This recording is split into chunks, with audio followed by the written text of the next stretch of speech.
دیا voice channel کے پیارے ناظرین السلام علیکم۔ میں 14 سال کی تھی جب مجھے اغوا کر کے ایک کوٹھے پر بیچ دیا گیا۔ میں شروع میں بہت ڈرتی تھی لیکن پھر مجھے اس کام میں مزہ آنے لگا۔ ایک رات ایک امیر آدمی رات گزارنے آیا۔ اس نے مجھے ایک رات میں 12 بار میں 14 سالہ طوائف بنی۔ میں خود کو بڑے ناز سے آئینے میں دیکھ رہی تھی۔ مہرون رنگ کا لہنگا پہنے چھوٹی سی چولی پر میں نے خوبصورت سے زیورات پہن رکھے تھے۔ میری ادائیں پوری حویلی میں سب سے الگ تھیں۔ میں آئینے میں مسکراتے ہوئے خود کو دیکھ رہی تھی لیکن مجھے لگ رہا تھا جیسے میرے حسن پر آئینہ بھی مسکرا رہا تھا۔ دھیرے دھیرے گنگناتے ہوئے میں نے اپنا لہنگا اوپر کیا تھا اور اب پھر اپنے چمکتے دودھیا پیروں میں گھنگرو باندھنے لگی تھی۔ سنا تھا آج بڑے رئیس لوگ آنے والے تھے۔ خاص مجرا ہونے جا رہا تھا اور مجھے اس مجرے کی زینت بننا تھا۔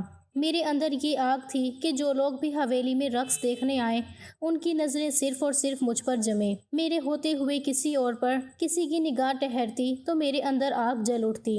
میں اس بات کی پیاسی تھی کہ ہر کسی کی زبان مجھے ہی سراہے، ہر کسی کی نظر میں ہی میرے لیے عشق ہو، ہر کوئی مجھے ہی اپنا بنانا چاہے، میری محبت میں بھنورا بن جائے۔ میں کسی شمع کی طرح ہر اس مرد کو جلا دینا چاہتی تھی جو میری قربت کا خواہش مند تھا۔ میرے ساتھ رات گزارنے کے لیے لاکھ روپیہ دینے کو مرد یوں ہی چٹکیوں میں تیار ہو جایا کرتے تھے۔ یہ میری جوانی، میرا حسن تھا۔ میری ایک ادا پر ہزاروں دیوانے مر مٹتے تھے اور اسی بات کا مجھے غرور تھا۔ پوری طرح تیار ہو کر اپنی برہنہ کمر پر کمر بند باندھا تھا اور دھیرے سے اپنی کمر پر ہاتھ پھیرتے ہی آئینے میں ایک آخری نظر ڈالی۔ میری خوبصورتی کی گواہی کھڑکی کے پار چمکتا چاند بھی دے سکتا تھا۔ میں نے اپنا کمرہ چھوڑا اور سج دھج کر سیڑھیاں اترنے لگی۔ میرے پیچھے 2 ملازمائیں بھی تھیں جو خاص طور پر میرے لیے تھیں۔ سیڑھیاں اترتے ہوئے مجھے ہال نظر آ رہا تھا جہاں واقعی رئیس زادے بیٹھے تھے۔ امیر گھروں والے مرد بظاہر تو بہت شریف بنتے تھے لیکن ان کی راتیں کوٹھوں کی ہی زینت تھیں اور اب بھی یہ سب اپنی شرافت کا لبادہ اوڑھے اپنے اصل روپ میں یہاں بیٹھے تھے۔ ان کے اندر کی ہوس انہیں ان کے بنگلوں سے نکال کر اس حویلی کی دیواروں میں لے آتی تھی جہاں ہم جیسی طوائفیں ان کا استقبال کرنے کو تیار تھیں۔ جو محبت انہیں اپنے عالی شان بنگلوں میں نہ ملتی اسی کی تلاش میں یہ ان کوٹھوں کے دروازے پر آ جایا کرتے تھے۔ ہال میں داخل ہوتے ہی میں نے جھک کر ایک ادا سے سب کو سلام کیا تھا۔ میرے سلام پر وہ سب مسکرا اٹھے تھے۔ ہر کسی کی نظریں میرے وجود پر جم گئی تھیں اور میں خود کو آسمان پر محسوس کر رہی تھی۔ جانتی تھی کہ ان میں سے بہت سے لوگ میری بولی لگائیں گے اور پھر ایک بڑی قیمت ادا کر کے کوئی ایک پروانہ رات کو میرے بستر تک آئے گا۔ میں نے ستارہ بائی کی طرف دیکھا تو ان کے چہرے پر بھی ایک مسکراہٹ گہری تھی۔ انہوں نے اشاروں سے مجھے سمجھا دیا تھا کہ آج کی رات مجھے رقص میں آگ لگانی ہے اور اس حویلی کی دیواروں کو بھی ناچنے پر مجبور کر دینا ہے۔ میں نے دونوں ہاتھوں سے اپنا لہنگا اٹھایا تھا اور چلتے چلتے بیچ ہال میں پہنچ گئی تھی۔ میرے کھلے ہوئے بال میرے سینے کو ڈھانپ رہے تھے۔ میں نے دوپٹہ نہیں پہنا تھا اور پھر طبلے کی تاپ شروع ہوئی تھی اور میرے گھنگروں کی چھنکار کے ساتھ میرا رقص بھی دھیرے دھیرے اپنے عروج کو پہنچنے لگا تھا۔ کوئی بجا رہا تھا تو کوئی میری خوبصورتی کا قصیدہ پڑھ رہا تھا۔ میں ناچتے ناچتے ایک ایک آدمی کے پاس جاتی اور وہ میرے کپڑوں میں کہیں نہ کہیں نوٹ پھنسا دیتا۔ ایسے ہی رقص کرتے میں ایک مرد کے پاس پہنچی جو تقریباً 35 سال کا تھا۔ اس نے دھیرے سے نوٹوں کی ایک گٹھری میری چولی کھینچ کر اس میں پھنسائی اور پھر میں واپس اپنی جگہ پر آ گئی تھی۔ میرا لباس نوٹوں میں بھر چکا تھا اور نوٹوں کی بارش اب بھی جاری تھی۔ 2 گھنٹے بنا رکے میں نے رقص کیا تھا اور لاکھوں روپیہ جو مجھ پر نچھاور ہو چکے تھے۔ 2 گھنٹے بعد جب میں تھک کر زمین پر بیٹھی تو ہر کوئی مجھے داد دے رہا تھا۔ میں نے ایک نظر ستارہ بائی پر ڈالی جو منہ میں پان دباتے مجھے اشارے سے مبارکباد دے رہی تھی۔ میں جان گئی تھی کہ میں نے محفل لوٹ لی ہے۔ میرے پیچھے رقص کرنے والی لڑکیوں کے چہرے بجھے ہوئے تھے۔ ہر لڑکی چاہتی تھی کہ وہ مجھ سے آگے نکل جائے۔ ہر کوئی رونق کی جگہ لینا چاہتا تھا لیکن مجھ کو مات دینا آسان نہیں تھا۔ اپنی اس خوبصورتی پر، اس رقص پر میں نے بہت محنت کی تھی۔ خود کو ایک اعلیٰ درجے کا رقاصہ بنانے کے لیے میں نے رات بھر رقص کیا تھا۔ مجھ جیسی کوئی اور طوائف اس کوٹھے میں نہیں تھی کہ جس کے ساتھ رات گزارنے والا مرد اگلی رات کسی دیوانے کی طرح اسی دہلیز پر تڑپ رہا ہوتا ہے۔ لیکن میری ایک عادت تھی کہ میں ایک بار جس مرد کو اپنا آپ سونپ دیتی دوبارہ اس کی کبھی حامی نہ بھرتی۔ مجھے ایک بار خریدنے والا دوبارہ میرے کمرے میں نہیں آ سکتا تھا۔ میں ایک مرد کو ایک ہی بار نصیب ہوتی تھی، اسی لیے میرے بہت سے عاشق روز یہاں مجھے دیکھنے کے لیے آیا کرتے تھے۔ وہ بار بار مجھے خریدنے کی کوشش بھی کرتے تھے، لیکن میری یہی ایک عادت تھی کہ میں کسی مرد کو دوبارہ قریب نہیں آنے دیتی تھی۔ رقص ختم ہوتے ہی بولی لگنا شروع ہوئی تھی۔ رات کے 2 بج رہے تھے۔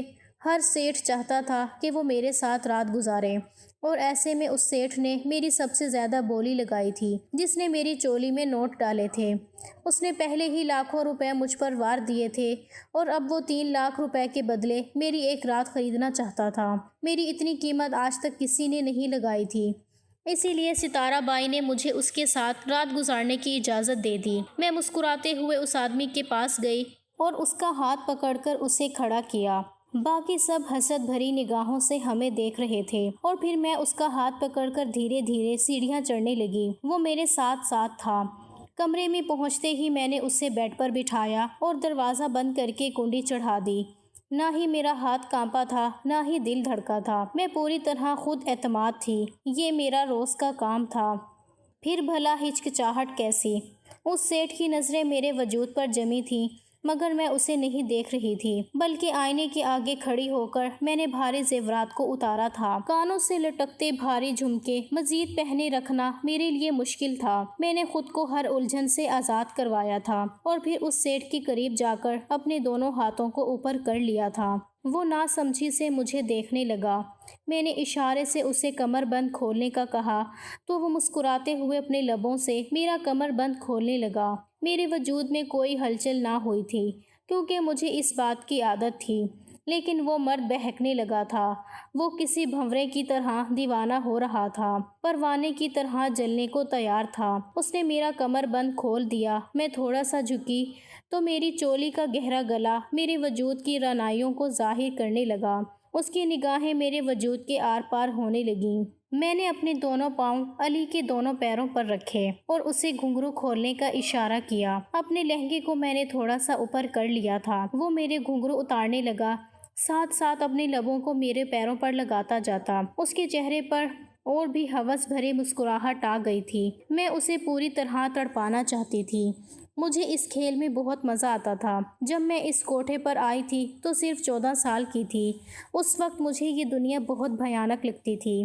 میں نے 1000 بار اس جگہ سے بھاگنے کی کوشش کی تھی۔ میں یہاں کیسے آئی تھی اور اس کے پیچھے ایک دردناک کہانی تھی، لیکن یہاں آ کر میں پوری طرح کچھ عرصے بعد یہیں اس ماحول میں رچ بس گئی تھی۔ یہ رنگین دنیا، یہ رقص، یہ رنگ برنگ کے کپڑے اور خوبصورت زیورات مجھے بہت خوب بھاتے تھے۔ پھر ہر رات ایک نئے مرد کو لبھانے کے لیے ادائیں دکھانا میرے لیے ایک مزے کا کام تھا۔ مجھے اس دنیا میں بہت کشش محسوس ہونے لگی تھی۔ جب پہلی بار میں یہاں آئی تھی تو ایک معصوم سی بچی تھی، 2 چوٹیاں باندھے، قمیض شلوار، چادر پہنے کسی گڑیا جیسی تھی۔ جب پہلی بار ستارہ بائی نے میرے پاؤں میں گھنگرو پہنائے تھے تو میرے ہاتھوں میں ہاتھ بری طرح کانپ رہے تھے۔ میں نے انہیں منع کر دیا، میں یہ سب نہیں کر سکتی۔ تب ستارہ بائی نے مجھے دونوں بازو سے پکڑ کر میری آنکھوں میں آنکھیں ڈال کر کہا تھا کہ تو یہ سب بھی کرے گی اور ایک دن اس کوٹھے پر راج بھی کرے گی۔ تیری جیسی شہزادیاں تو نصیب سے ملتی ہیں، میں تجھ جیسے ہیرے کو نہیں کھونا چاہتی۔ ستارہ بائی نے میرے وجود سے میری چادر کو کھینچ کر دور پھینکا تھا اور پھر بڑی تیزی سے میرے گریبان کو کھینچا تھا۔ اس کی اس حرکت پر میں خوف زدہ ہو گئی تھی، لیکن اس کے چہرے پر مسکراہٹ تھی۔ میرے وجود پر ہاتھ پھیرتے وہ میری خوبصورتی کی تعریف کر رہی تھی۔ اس نے مجھے دیکھتے ہی کہا تھا کہ 14 سال میں تو ایسی قیامت ڈھا رہی ہے، تو جب 25 سال کی ہوگی تو کیسی آگ لگائے گی۔ اور ستارہ بائی کی بات سچ ثابت ہوئی تھی۔ دھیرے دھیرے میں جوانی کی سیڑھیاں چڑھتی گئی تھی اور میرا حسن اپنے عروج کو پہنچنے لگا تھا۔ میرے نسوانی حسن میں ایسی تبدیلیاں آئی تھیں کہ مجھے دیکھنے والا مرد پلک جھپکنا بھول جاتا، بلکہ اکثر تو ساتھ ناچنے والی لڑکیاں خود بھی میری بے انتہا تعریف کر دیا کرتی تھیں۔ سب کا یہی کہنا تھا کہ جب رخسار کے پاؤں اٹھتے ہیں تو پھر دلوں کی دھڑکنیں بند ہو جاتی ہیں، اور اسی بات کا مجھے غرور ہونے لگا۔ شروع میں جب میں نے ستارہ بائی کے کہنے پر رقص شروع کیا تھا تو مجھے بہت برا لگتا تھا۔ پھر پہلی بار جب ایک محفل میں مجھے ناچنا پڑا تو میں شرم سے زمین میں گر گئی، لیکن اسی رات میرا سودا ہوا۔ میں تھک کر اپنے کمرے میں پہنچی تو میرے پیچھے ہی اس مرد کو میرے پاس بھیج دیا گیا۔ اس نے جب بری طرح میرے جسم کو جھنجھوڑا تھا، میں نے اگلے ہی دن اس حویلی سے بھاگنے کی کوشش کی تھی۔ مجھے یہ سب کچھ کسی بھیانک خواب کی طرح لگا تھا۔ میں پہلی بار کسی مرد کے لمس سے آشنا ہوئی تھی، لیکن میری بد نصیبی یہ تھی، اس کوٹھے پر ستارہ بائی کا راج تھا۔ میں بھاگ نہیں سکی تھی، پکڑی گئی تھی، اور پھر جب مجھے ستارہ بائی کے قدموں میں پھینکا گیا تو وہ مجھ سے پوچھنے لگی، چھوری تو یہاں سے کیوں بھاگ رہی تھی؟ میں ستارہ بائی کے قدموں میں گر گئی۔ میں نے ستارہ بائی کو اپنے وجود کے زخم دکھائے اور روتے ہوئے کہا کہ میں اس طرح کسی مرد کے ساتھ رات نہیں گزار سکتی۔ یہ مرد ذات بہت تکلیف پہنچاتے ہیں۔ ستارہ بائی میری بات پر ہنسی تھی، پھر میرا ہاتھ پکڑ کر مجھے واپس دوبارہ میرے کمرے میں لے گئی تھی۔ کمرے کا دروازہ بند کر کے کنڈی چڑھا کر ستارہ بائی کہنے لگی، چل اپنے کپڑے ہٹا۔ ستارہ بائی کی بات سن کر میں خوف زدہ نظروں سے انہیں دیکھنے لگی۔ وہ دھیرے دھیرے میرے قریب آئیں اور کہنے لگی، چل جلدی کر، دیر کس بات کی ہے؟ میں نے گھبرا کر پوچھا، کیوں؟ تو وہ کہنے لگی، میں تجھے آج بتاؤں گی کہ عورت کو تکلیف کب نہیں ہوتی۔ یہ مرد ذات عورت کو تکلیف نہیں پہنچا سکتی، عورت خود مرد ذات کو دعوت دیتی ہے کہ وہ اسے تکلیف پہنچائے۔ اور پھر ستارہ بائی کے غصے پر میں نے اپنے کپڑوں کو خود ہی ایک طرف پھینک دیا تھا۔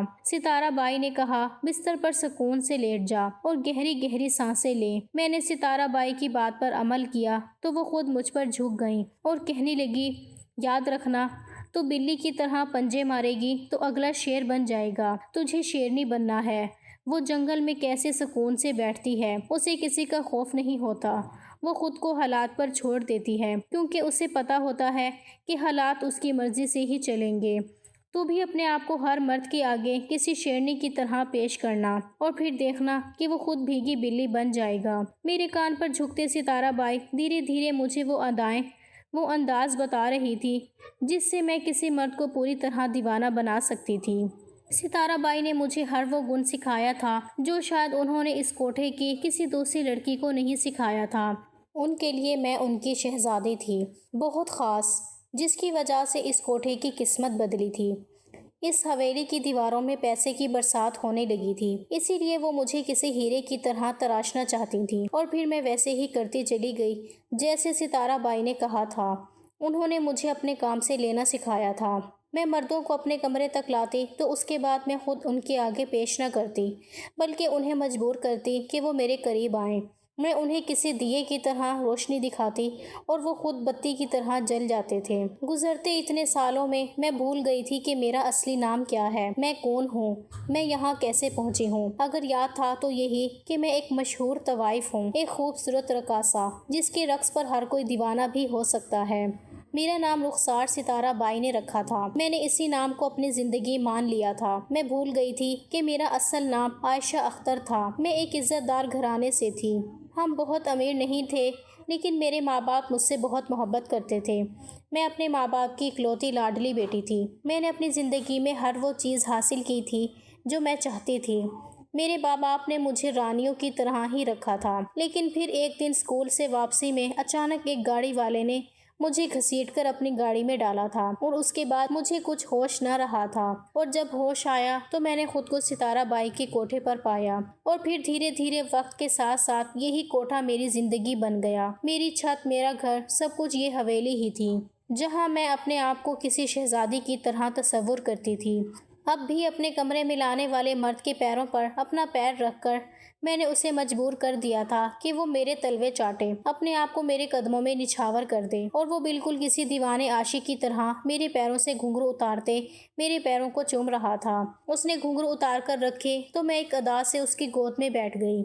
میری کمر اس کی جانب تھی، میں نے ڈوریاں کھولنے کا اشارہ کیا تھا، وہ دھیرے دھیرے میری چولی کی ڈوریوں کو کھول رہا تھا، وہ اپنے لبوں کے لمس سے میری کمر کو دہکا رہا تھا۔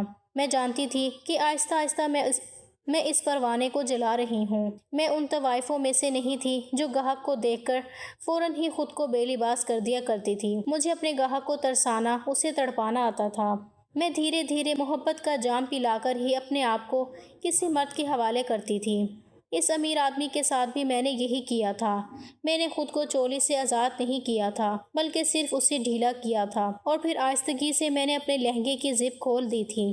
میں نے مسکراتے ہوئے جیسے ہی اپنا پاؤں اٹھا کر اس رئیس زادے کے کندھے پر رکھا تو وہ میرے پاؤں کو چومنے لگا، اور پھر چومتے چومتے اچانک ہی وہ ایک سیکنڈ کے لیے رک گیا تھا۔ اس نے غور سے میرا چہرہ دیکھا تھا اور پھر ایک دم ہی مجھے خود سے دور کیا تھا۔ وہ پیچھے ہٹ کر مجھے دیکھ رہا تھا، بالکل ایسے جیسے اسے کرنٹ لگا، اور میں اسے حیرت سے دیکھ رہی تھی۔ آج سے پہلے میرے کسی گاہک نے ایسا نہیں کیا تھا۔ کوئی مجھ سے دور نہیں جانا چاہتا تھا۔ ایسی حالت میں تو میرا کوئی بھی گاہک مجھے کھینچ کر خود سے لپیٹ لیا کرتا تھا۔ اسی لیے میں اس مرد کی اس حرکت پر حیران ہو گئی تھی، اور پھر اس نے بڑی مشکل سے اپنے لبوں کو حرکت دیتے مجھ سے پوچھا تھا، تم عائشہ اختر ہو، اختر کی بیٹی؟ یہ سننا تھا کہ میرے رونگٹے کھڑے ہو گئے، میرا دل دھڑکنا بھول گیا۔ میں پھٹی پھٹی نگاہ سے اس مرد کو دیکھنے لگی جو مجھے میرے اس نام سے پکار رہا تھا، جسے میں خود بھی بھول چکی تھی۔ وہ میرے باپ کے نام سے پہچاننے کی کوشش کر رہا تھا۔ بہت تیزی سے میں نے بستر کی چادر کو اٹھا کر اپنے وجود پر ڈالا تھا۔ ایسا لگا تھا جیسے کسی بہت اپنے نے مجھے برہنہ دیکھ لیا ہو۔ مجھے اپنی عزت جانے کا خوف محسوس ہوا تھا، وہ عزت جو میرے پاس تھی ہی نہیں۔ شاید یہ ڈر میرے باپ کے نام کا تھا۔ میں خود کو چھپائے بس پھٹی پھٹی نگاہوں سے اس مرد کو دیکھ رہی تھی، اور پھر میرے چہرے کے تاثرات سے وہ جان گیا تھا کہ اس نے صحیح پہچانا ہے۔ آنکھوں میں آنسو لیے وہ لڑکھڑاتے ہوئے میرے قریب آیا تھا، مجھے بازو سے پکڑ کر کہنے لگا، کیا تم نے مجھے پہچانا ہے؟ میں نے انکار میں سر ہلایا تو وہ رونے لگا، کہنے لگا، میں وہی ہوں جس نے تمہیں اغوا کر کے بیچا تھا۔ میں نے تو تمہیں ایک آدمی کو فروخت کیا تھا، شاید اس نے تمہیں اس کوٹھے پر پہنچایا ہو۔ میں تمہارا مجرم ہوں، میں اختر کا مجرم ہوں۔ میں نے تمہارا سارا گھر تباہ کر دیا، مجھے معاف کر دو، مجھ سے گناہ ہو گیا۔ یہ کہہ کر وہ میرے قدموں میں بیٹھ کر رونے لگا تھا، اور میں بس ہکا بکا سے اسے دیکھ رہی تھی۔ وہ کون تھا؟ اس نے مجھ پر ظلم کیوں کیا تھا؟ میں کچھ بھی نہیں جانتی تھی۔ میں نے اسے گریبان سے پکڑا اور مجھے میرے باپ سے الگ کیا۔ کیوں؟ میں نے پوچھا، کون ہو تم؟ میں نے تمہیں کبھی نہیں دیکھا، مجھ پر یہ ستم کیوں کیا؟ کیوں مجھے میرے باپ سے الگ کیا؟ کیوں مجھے اغوا کیا؟ اپنے ماضی کا ذکر سن کر میرے پرانے زخم تازہ ہوئے تھے۔ میں اپنے ان زخموں کا حساب چاہتی تھی۔ میں بہت قرب سے گزری تھی۔ اس قرب سے گزر کر میں آج ایک مشہور طوائف بنی تھی۔ مجھے ہر اس رات کا حساب چاہیے تھا جو میں نے بہت تکلیف میں گزاری تھی۔ اور پھر اس مرد نے روتے ہوئے مجھے وہ کہانی سنائی جسے سن کر میں دنگ رہ گئی۔ انتقام کی آگ میں اندھا وہ شخص مجھے میری عزت سمیت بھسم کر گیا تھا۔ اس نے بتایا کہ وہ میرے باپ کا دوست تھا، لیکن کسی بات پر میرے ابا کا اس سے جھگڑا ہو گیا تھا۔ بات تو معمولی تھی، لیکن اس مرد نے اس بات کو اپنی انا کا مسئلہ بنایا تھا۔ وہ کسی طرح میرے ابا سے بدلہ لینا چاہتا تھا، اور پھر وہ موقع کی تلاش کرتا رہا۔ اسے بس میرے ابا کو پریشان کرنا تھا، میرے ابا کو نیچا دکھانا تھا۔ وہ چاہتا تھا کہ میرے ابا اس قدر پریشان ہوں کہ انہیں اپنا ہوش بھی نہ رہے۔ وہ میرے ابا کی خوشیوں سے کھیلنا چاہتا تھا، اور اسے اس بات کا علم تھا کہ میرے ابا کی جان مجھ میں ہے۔ میں ان کی اکلوتی لاڈلی بیٹی ہوں۔ بس اس نے ابا کو تنگ کرنے کے لیے اسکول سے واپسی پر مجھے اغوا کر کے لے گیا۔ اس نے سوچا کہ وہ شام تک مجھے رکھے گا اور پھر واپس چھوڑ دے گا۔ اس کا ارادہ مجھے آگے فروخت کرنے کا نہیں تھا، وہ تو بس ابا کو تڑپانا چاہتا تھا۔ لیکن میرے ابا نے نہ صرف پولیس میں شکایت کروائی تھی، بلکہ اپنے کسی جاننے والے سے ہر طرح پولیس کو دوڑا دیا تھا۔ میرے ابا میرے لیے کسی بھی حد تک جا سکتے تھے، اور اسی بات سے خوف زدہ ہو گیا تھا۔ اسے لگا کہ اگر وہ پکڑا گیا تو وہ بچ نہیں سکے گا۔ اس نے مجھ سے جان چھڑانے کے لیے بے ہوشی کے عالم میں ایک آدمی کے ساتھ میرا سودا کر دیا، لیکن مجھے اپنے گھر سے نکال کر اس آدمی کے اڈے تک پہنچانے کے لیے اسے میرے کپڑے تبدیل کرنے تھے۔ اسی لیے اس نے خود میرا یونیفارم اپنے ہاتھوں سے اتارا تھا اور مجھے اپنے بیٹے کا لباس پہنا دیا تھا۔ اس کا بیٹا میرا ہم عمر تھا۔ اس نے مجھے اپنے بیٹے جیسا حلیہ دیا اور پھر اپنی گاڑی میں ڈال کر مجھے اس دوسرے آدمی کو فروخت کر دیا۔ اس کا مقصد پیسوں کا حصول نہیں تھا، بلکہ مجھ سے جان چھڑوانا تھا۔ مجھے اغوا کر کے وہ بری طرح پھنس گیا تھا، اور اسی لیے اس نے بس مجھے بیچ دیا اور خود اس سارے معاملے سے نکل گیا۔ میرے ماں باپ مجھے 1 سال تک تلاش کرتے رہے، اور پھر وہ دونوں میرے غم میں اسی دنیا سے چلے گئے۔ اکلوتی اولاد کو کھو دینے کے صدمے نے ان کی جان لے لی تھی۔ پھر وہ آدمی روتے ہوئے کہنے لگا، اختر اور اس کی بیوی تو دنیا سے گئے ہی تھے، لیکن ساتھ ساتھ میرا سکون بھی لے گئے تھے۔ اس واقعے کے بعد میں ایک دن بھی چین کی سانس نہ لے سکا، اور پھر ایک دن میری بیوی اور اکلوتا بیٹا ایک حادثے میں اس دنیا سے چلے گئے۔ میں نے اختر کا گھر اجاڑا تھا، قدرت نے میرا گھر برباد کر دیا۔ میں ہر وقت پچھتاوے کی آگ میں جلنے لگا، نشہ کرنے لگا، فحاشی کے اڈوں پر گھومنے لگا۔ میں بس سکون کی تلاش میں تھا، مجھے کہیں سکون نہیں ملتا تھا۔ سکون کی تلاش میں ہی میں آج یہاں پر آیا ہوں، اور گزرے ہوئے اتنے سالوں نے مجھے سر سے پاؤں تک بدل دیا ہے۔ آج میں خود کو کوستا ہوں، ندامت کے آنسو بہاتا ہوں، لیکن مجھے سکون نہیں آتا۔ نہیں جانتا تھا کہ یہاں آ کر تم مجھے واپس مل جاؤ گی۔ تمہارے کپڑے بدلتے ہوئے میں نے یہ نشان تمہارے پیر پر دیکھا تھا۔ دراصل یہ کوئی جلا ہوا نشان ہے، اسی لیے یہ میرے ذہن میں رہ گیا، اور اسے دیکھتے ہی میں تمہیں پہچان گیا۔ اتنے سالوں میں تم کافی بدل گئی ہو، بہت جوان ہو گئی ہو، لیکن یہ نشان ویسے کا ویسا ہی ہے۔ یہ کہہ کر وہ میرے قدموں میں بیٹھ کر معافی مانگنے لگا، اور مجھے سمجھ نہ آیا کہ میں کیا کروں، اسے معاف کر دوں یا سزا دوں، یا پھر اس کی جان لے لوں، جس کی وجہ سے میں ایک عزت دار اور شریف لڑکی سے ایک طوائف بن گئی تھی۔ میرے ماں باپ اس دنیا سے چلے گئے تھے، لیکن پھر میں نے اس آدمی کی طرف دیکھا تو وہ مجھے قابل رحم لگا۔ اس کی اپنی بیوی اور بیٹا بھی اس دنیا میں نہیں رہے تھے، پچھتاوے کی آگ اسے جلا رہی تھی۔ پھر بھلا میں اسے اور کیا سزا دیتی، وہ تو خود اپنی ہی لگائی ہوئی آگ میں جل چکا تھا۔ میں نے اس سے کہا کہ یہاں سے دفع ہو جاؤ اور دوبارہ میرے سامنے نہ آنا۔ وہ کہنے لگا، میں تمہیں یہاں سے لے جانا چاہتا ہوں، تمہیں عزت کی زندگی دینا چاہتا ہوں، میں تمہیں اپنی بیٹی بنا کر رکھوں گا، میں اپنے گناہوں کا کفارہ ادا کروں گا۔ میں نے ایک نظر اس پر ڈالی اور کچھ نہ کہا۔ وہ خود ہی کمرے سے نکل گیا، اور نہ جانے ستارہ بائی کے ساتھ اس نے کیا بات چیت کی کہ کچھ دیر بعد ستارہ بائی میرے پاس آئی اور میرے سر پر ہاتھ رکھ کر کہنے لگی کہ اب تم ان حویلیوں کی دیواروں سے آزاد ہو۔ اور پھر وہ آدمی مجھے اپنے گھر لے گیا، اس نے مجھے عزت کی زندگی دی، بیٹی بنا کر رکھا۔ اب میں 28 سال کی ہو چکی ہوں، اور میں اس آدمی کے گھر میں ہوں۔ وہ میری شادی کروانا چاہتا ہے، لیکن مجھے نہیں لگتا کہ مجھ جیسی لڑکی کو شادی کرنی چاہیے۔ یہ بات میں اچھی طرح سے جانتی تھی کہ میں کس جگہ سے نکل کر آئی ہوں۔ آپ لوگ مجھے بتائیں کہ کیا اب مجھے شادی کے لیے حامی بھرنی چاہیے؟ کیا میرا دردناک ماضی بھی میرا پیچھا چھوڑ دے گا؟ کیا اگر میرے شوہر کو میری سچائی پتہ چلے گی تو وہ مجھے قبول کرے گا؟ کیا اس معاشرے میں کسی میں اتنا ظرف ہے کہ وہ ایک طوائف کو اپنا سکے؟